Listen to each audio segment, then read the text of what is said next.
ریاکاری بھی، یسیر تھوڑی سی ریاکاری بھی شرک ہے۔ ان یسیر الریا شرک، رو اس لیے رہے ہیں کہ ہمارا کیا حال ہے، پتہ نہیں کتنی ریاکاری ہو جاتی دن میں کتنی۔ یہ صحابی رسول بات کر رہے ہیں، وہ صحابی رسول جو جلیل القدر صحابی ہیں، معاذ بن جبل، ہمیں تو پرواہ نہیں ہوتی نا ان چیزوں کی، بڑے بڑے بلنڈر کر کے پرواہ نہیں ہوتی۔ تو یہاں دین کا جو کام ہے، نیتوں کا جو کام ہے، خواہشات کا کام ہے، یقین کیجیے ہم دین سے بہت دور چلے گئے، بہت دور چلے گئے۔ اور جیسے جیسے وہ اقبال مرحوم نے کہا تھا ہے دل کے لیے موت مشینوں کی حکومت، احساس مربت کو کچل دیتے ہیں آلات۔ جیسے جیسے یہ میڈیا کا دور بڑھتا چلا جا رہا ہے، ہمارے اندر سے وہ دینی احساس ختم ہوتا چلا جا رہا ہے، دینی احساس کمزور ہوتا چلا جا رہا ہے، اور جیسے جیسے دینی احساس کمزور ہوتا چلا جا رہا ہے، ویسے ویسے ہم اپنے تباہی کے راستے پر چل رہے ہیں۔ آپ نے محسوس کیا ہوگا، جس کو ہم آؤٹ سپوکن کہتے ہیں، جس کو ہم کہتے ہیں جرأت مندانہ بات کرنی، یہ وہ چیز ہے جو انسانی زندگی سے آداب ختم کر دیتی ہے، یہ وہ چیز ہے جو انسانی زندگی میں اصول اور ضوابط اور قواعد کو تباہ کر دیتی ہے۔ بندہ مومن جتنا زیادہ جرأت مند ہوتا ہے، اتنا زیادہ وہ اللہ کے دین کے قواعد کا پابند ہوتا ہے۔ اپنے آپ کو کبھی بھی اس نے بے لگام محسوس نہیں کیا۔ تو یہاں جس بات کی اللہ کے رسول صلی اللہ علیہ وسلم کے قبر مبارک پر بیٹھ کر جناب معاذ بن جبل کہہ رہے ہیں، حضور نے فرمایا ان یسیر الریا شرک، معمولی سی ریاکاری بھی بندے کو شرک کے راستے پر لے جاتی ہے۔ تو پھر فرمایا، حضور نے فرمایا ومن عاد للہ ولیا، جس شخص نے اللہ کے کسی دیندار بندے کو، ولی کو، دیندار بندے کو کبھی بھی اس کی انسلٹ کرنے کی کوشش کی، اس کے ساتھ مخالفت مول لے لی، لڑائی مول لے لی، جھگڑا مول آ گیا، دنیا داری کے مفاد کے لیے، من عاد لی ولیا فقد آذنتہ بالحرب،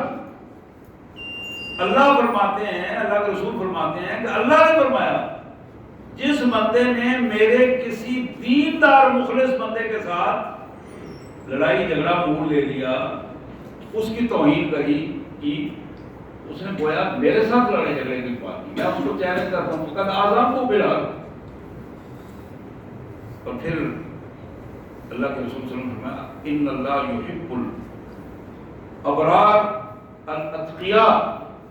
اللہ ان لوگوں کو پسند فرماتے ہیں جو خالص اللہ کی رضا کے لیے اپنے آپ کو لگانے والے لوگ، وہ لوگ الاتقیاء الاخفیاء جو متقی ہوں اور لوگوں کے مجمعوں میں جا کر اپنے آپ کو ایکسپوز کروانے والے نہ ہوں، منوانے والے نہ ہوں، لوگوں کے سامنے اپنی نیکیوں کو پیش کر کے ان کو زیادہ، پھر فرمایا اذا بابو لم يتفقدوا واذا حضروا لم يدعوا، یہ لوگ اگر معاشرے سے سائڈ پہ ہو جائیں تو کوئی ان کو پوچھنے والا بھی نہ ہو، جب سامنے ہو تو کوئی اسپیشل پروٹوکول بھی نہ ہو، وَلَمْ يُقَرَّبُوا قُلُوبَهُمْ مَصَابِيحُ الْهُدَىٰ يَخْرُجُونَ مِنْ كُلِّ خَبَرَاءٍ مُسْلِمَةٍ، یہ وہ لوگ ہیں ان کے دل اللہ کی محبت اور اللہ کی ہدایت کی روشنی میں اس طرح روشن ہوتے ہیں کہ یہ گھٹا ٹوپ اندھیروں میں روشنی اور نور کی شمع جلانے والے ہوتے ہیں، علم کی شمع جلانے والے۔ نستغفر اللہ ونتوب الیک۔ میرے انتہائی واجب الاحترام بھائیوں، یہ آخری بات سمیٹتے ہوئے میں آخری بات عرض کروں گا، شروع میں نے کہی تھی وقت بہت کم اور ہمیں اس کا ادراک ہی نہیں کہ کتنا کام، ہمیں نہیں ادراک کتنا کام ہے، اور کسی کو نہیں۔ اللہ کے پیارے نبی اور رسول بھی اسی کا اظہار فرماتے رہے کہ کسی کو نہیں پتا کہ اگلے لمحے کیا ہونا ہے. حالات اس حد تک ہیں تو پھر اپنے تعصبات سے نکل آئیے،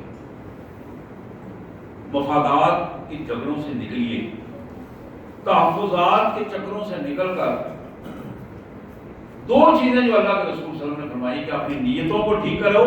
اور اپنی خواہشات کو ٹھیک کرو اور مقاصد کی طرف آؤ. خواہشات کو قربان کیا جا سکتا ہے، ضرورتوں کو قربان کیا جا سکتا ہے، لیکن مقصد کو قربان نہیں کیا جا سکتا. مقصد کیا ہے؟